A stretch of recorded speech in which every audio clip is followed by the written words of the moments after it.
नमस्कार, आप देख रहे हैं वॉइस ऑफ कोटपुतली। विशेष गहन पुनरीक्षण एवं मतदाता सूची शुद्धिकरण अभियान को लेकर बानसूर में भाजपा कार्यकर्ताओं की विधानसभा स्तरीय बैठक आयोजित की गई। इस दौरान विधायक देवी सिंह शेखावत व जिला अध्यक्ष महासिंह चौधरी ने SIR को लेकर कार्यकर्ताओं को आवश्यक दिशा निर्देश प्रदान किए। इस मीटिंग को लेकर किस तरह से हमारा राष्ट्र मजबूत हो, क्योंकि ये एक ऐसा चौक दरवाजा हमारे जो पड़ोस के देश है वहाँ से जो लोग आते थे उन्होंने वोटर लिस्ट में अपना नाम जुड़ाकर यहाँ की शासन व्यवस्था को प्रभावित करने का भी काम करते थे। इसकी कानून शांति व्यवस्था में भी बाधक बनते थे और तुष्टीकरण का चार रखने वाली पार्टियां उन्हें प्रोत्साहित करती। आप सबको ये जानकर आश्चर्य होगा कि हमारे जो फैक्ट्रियां होती हैं, जो ईंट भट्टे हैं, प्रेशर है, इन जोनों में ये लोग बहुत ही ज़्यादा रहते थे और उनका मकसद किसी भी तरीके से जो उनको संरक्षित करता है उन्हें मजबूत करना और देश को कमजोर करना नहीं।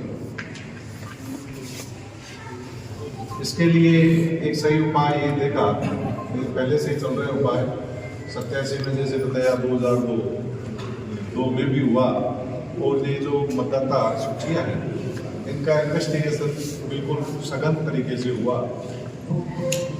तो सरकारी तरीके से भी होता था। अब के बाद पार्टी ने हमारे BLA को बनाकर और इसमें कोई भी गुंजाइश ऐसी नहीं छोड़ी है कि जिसमें हमारे जो भारत का नागरिक नहीं है ऐसा फर्जी वोटर नहीं रहे। इसके लिए BLA 2 की भी संरचना की गई। अभी हमारे चुनाव आने वाले समय में पंचायत समिति के भी होंगे, जिला परिषद के भी होंगे, सरपंचों के भी होंगे और हमारे नगर पालिकाओं के भी। तो इसमें हमको ध्यान रखना है कि जो लोग नहीं हैं, जो लोग मृत हो गए, जो लोग नहीं हैं या बाहर रहते हैं अपने इंटरेस्ट के लिए, तो उनका नाम कटना चाहिए।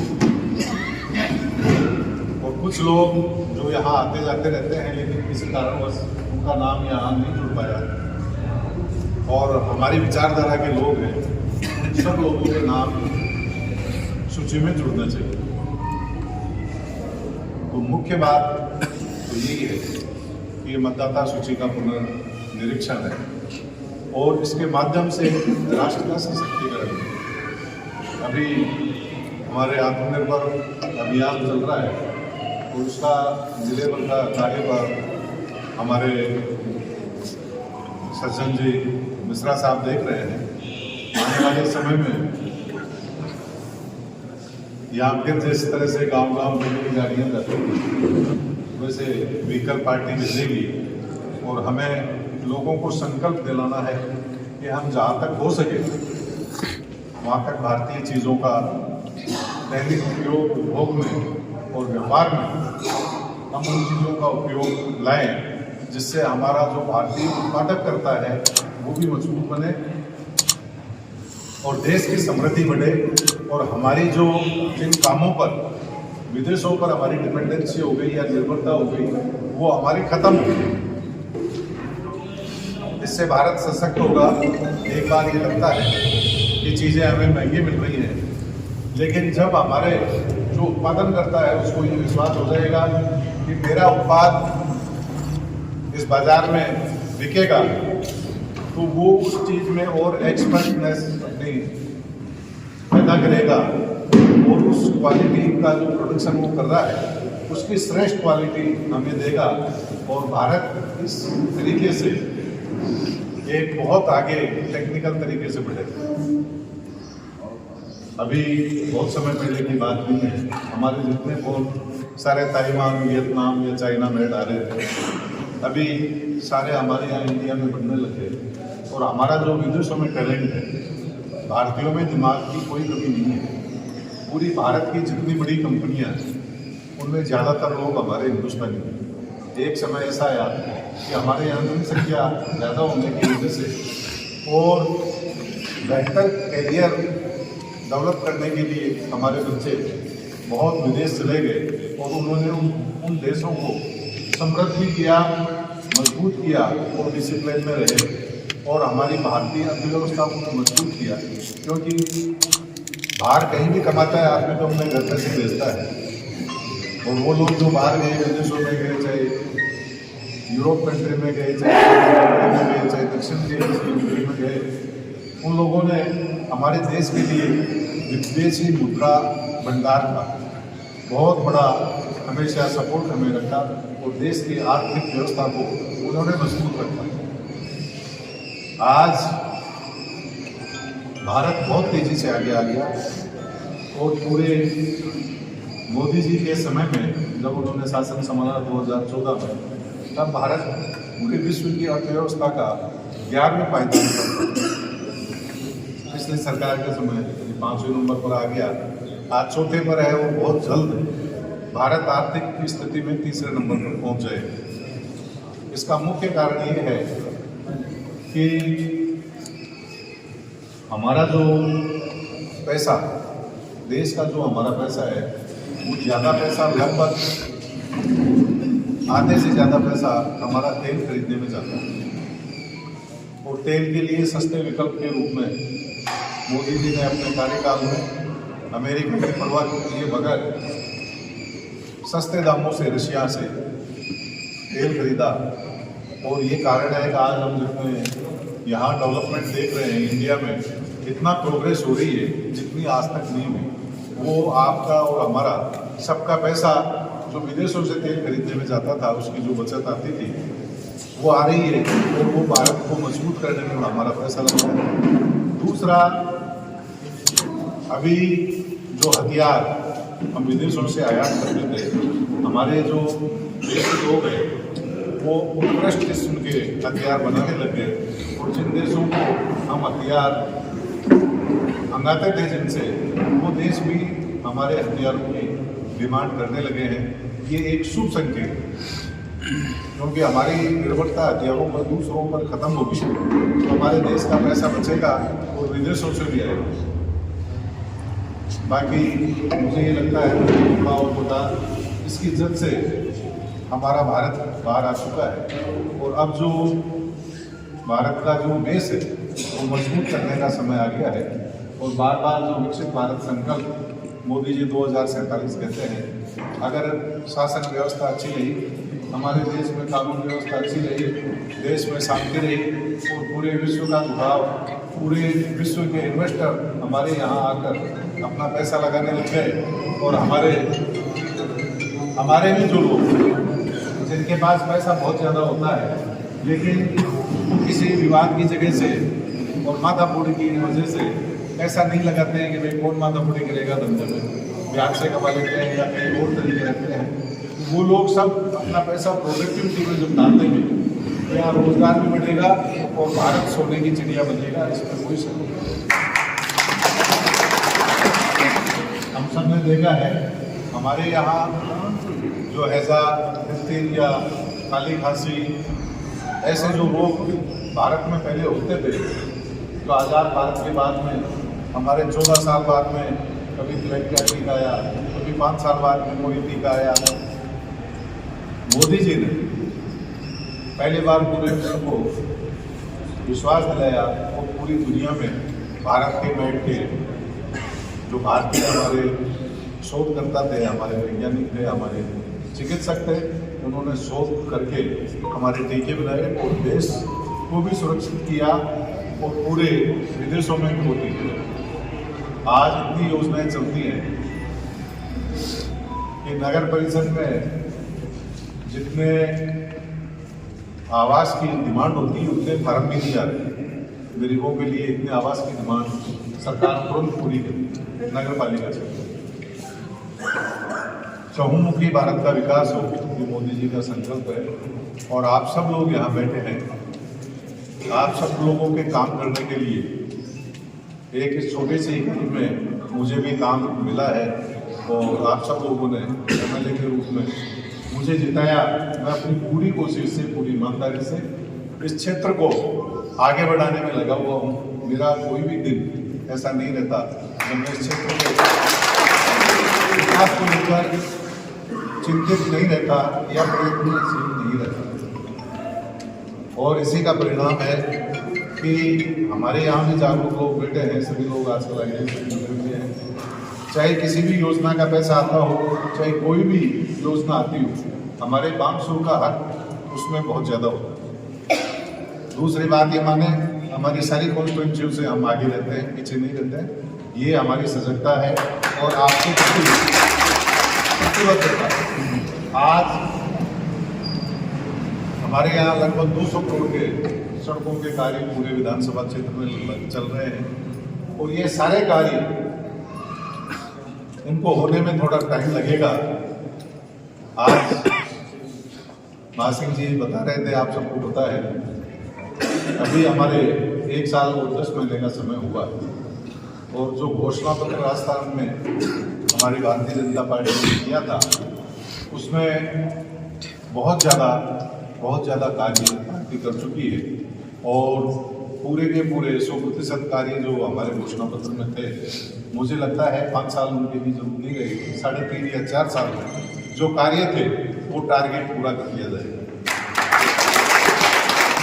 हमारे यहाँ भी जो हमने लोगों से वादे किए उससे ऊपर जाकर हम कार्य कर रहे हैं और भारत और राजस्थान ये हमारा सौभाग्य है, पूरे प्रदेश की, पूरे हमारे राष्ट्र की जो जमीन है उसका 10% हिस्सा हमारे पास है।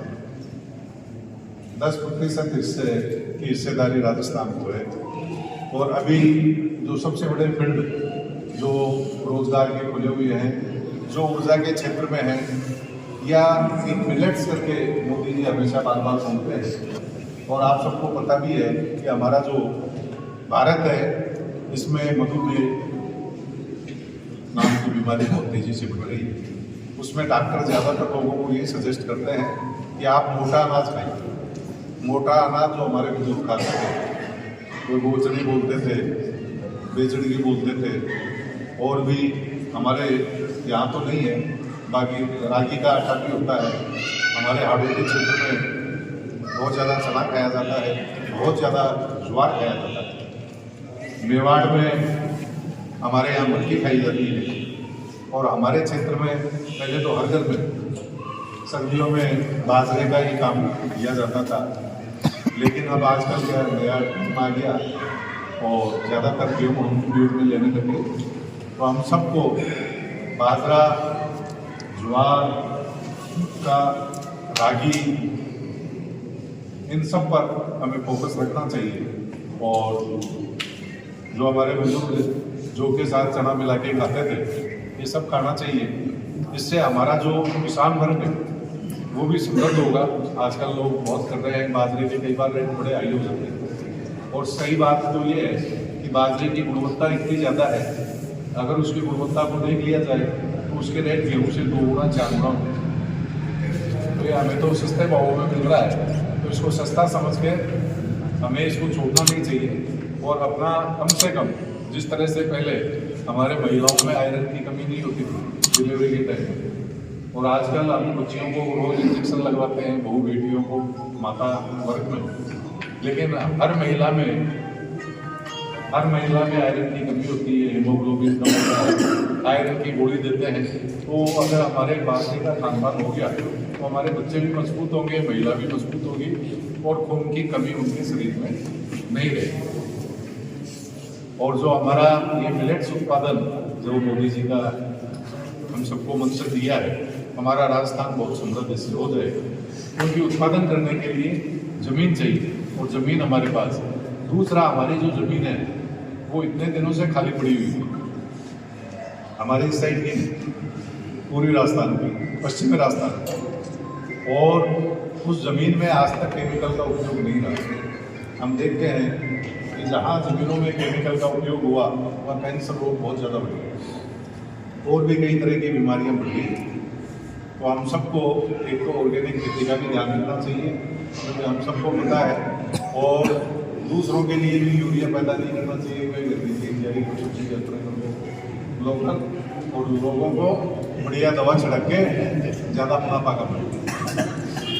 दूसरा, ये हमारा पूर्वी राजस्थान है, हर गांव में हमारे ऐसा वही होता था जिसकी मिठाइयाँ बहुत बढ़िया होती थी, तो भाई उसके बाद बिल्कुल मिलावट का काम नहीं है।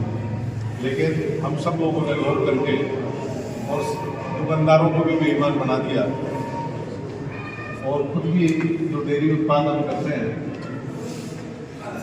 वो किसी को पता नहीं है। मैं तो अपने बताता हूँ आपको, दिल्ली भी यहाँ से दूध लेता हूँ वो भाई वहाँ का पीता ही नहीं, तो सुबह 6:30 बजे बस जाती है, वो गाड़ी भेजता है, वो अपने दूध छाछ देकर उसके घर जाते हैं। जयपुर भी जाता हूँ तो मैं ये सोचता हूँ रात को गाना है तो सुबह जल्दी चला दो ताकि वहाँ एक दिन का नहीं। तो हम सब ये सोचें, जिस तरह हमारे खुद के बच्चे हम नहीं चाहते कि वो बीमार हो, हमारे बुजुर्ग जिस तरह हम नहीं चाहते कि बीमार हो, उसी तरह ये समाज है, परिवार है। और अगर हम उनको ये जहर खिलाने का प्रयास करते हैं वो बहुत गलत बात है। किसी न किसी रूप में इसका दंड हमें भी भोगना पड़ेगा, क्योंकि ये संसार कर्म की खेती है, जो बोए वो काटेगा। तो आप सभी लोगों से मेरा ये भी आग्रह है, थोड़ा विषयांतर हो गया, लेकिन किसान किस तरह से समृद्ध हो, अब इससे किसान किस तरह समृद्ध होगा। अगर हम सही दूध खरीदने लगेंगे तो किसान का दूध 100 रुपये किलो बिकेगा। अगर नकली हमने बंद कर दिया, किसान का दूध 100 किलो बिकेगा। उससे जो हमारे ग्रामीण परिवेश की महिलाएं हैं अपना घर परिवार चला पाएंगे, तो सभी की समृद्धि, सभी की खुशहाली हमारा लक्ष्य होना चाहिए। ये नहीं है वह अपना काम बनता बाट में जाए, ये हमारा कभी भी उद्देश्य नहीं था। हमारा जनता फर्स्ट, और आप सबके लिए मैं हमेशा बेचैन रहता हूँ, काम करता रहता हूँ। और ये राजनीतिक जुमलेबाज लोग बार बार आते रहते हैं, तरह तरह की बातें करते रहते हैं, तो आपको उनका खंडन करना चाहिए। मेरे साथ एक तरह से शरीफ लोगों की टोली ज़्यादा है, और वो समझते तो सब है, लेकिन वो क्रॉस नहीं करते कि यार माता बड़े कौन। तो आपको हकीकत की जानकारी भी रहनी चाहिए और उसका क्रॉस काउंटर भी करना चाहिए। काम इससे बढ़िया नहीं हुए कि 2 साल में हमने खूब काम किए हैं, और आने वाले 5 सालों में हमारे पास बहुत लंबी फहरिस्त होगी जो हम मानसून से नहीं। ये सारा जो इसके लिए जो हमने डेवलपमेंट का ढांचा जो सोच रखा है, उसकी पृष्ठभूमि हमने तैयार कर ली है। और आने वाले समय में आप वो सारी चीज़ें देखेंगे जिनकी आप उम्मीद नहीं करते थे। आप सभी का बहुत बहुत आशीर्वाद बना रहे, और सभी मंडल अध्यक्षों से मेरा आग्रह है कि हमारे मंडल स्तर पर सारी बैठ के उनकी बुलाएं, और जो लोग आज नहीं आए हैं उनको इस विषय की गंभीरता के बारे में जानकारी दें, और हमारी वोटर जो लिस्ट है उसको एक तरह से परिष्कृत करने का समय है, उनको सही करें। और आगे आने वाले समय में हमारे पंचायत, चाहे जिला परिषद, चाहे नगर परिषद, चाहे सरपंच, सभी तरह चुनावों के लिए वो तैयारी करें। अगर अभी तक आपने चैनल को सब्सक्राइब नहीं किया है तो चैनल को लाइक, शेयर व सब्सक्राइब अवश्य करें। जिले की तमाम छोटी बड़ी खबरों को जानने के लिए बने रहे वॉइस ऑफ कोटपुतली के साथ। बालाजी फिनसर्व, जहां मिलती है आपको वाहन बीमा, स्वास्थ्य बीमा, म्यूचुअल फंड, जीवन बीमा, फाइनेंस, साधारण बीमे की सभी सुविधाएं। कार्यालय बानसूर महाविद्यालय के पास, बाईपास रोड बानसूर। मुख्य कार्यालय लालकोठी कोटपुतली। अधिक जानकारी के लिए संपर्क करें 8302367656।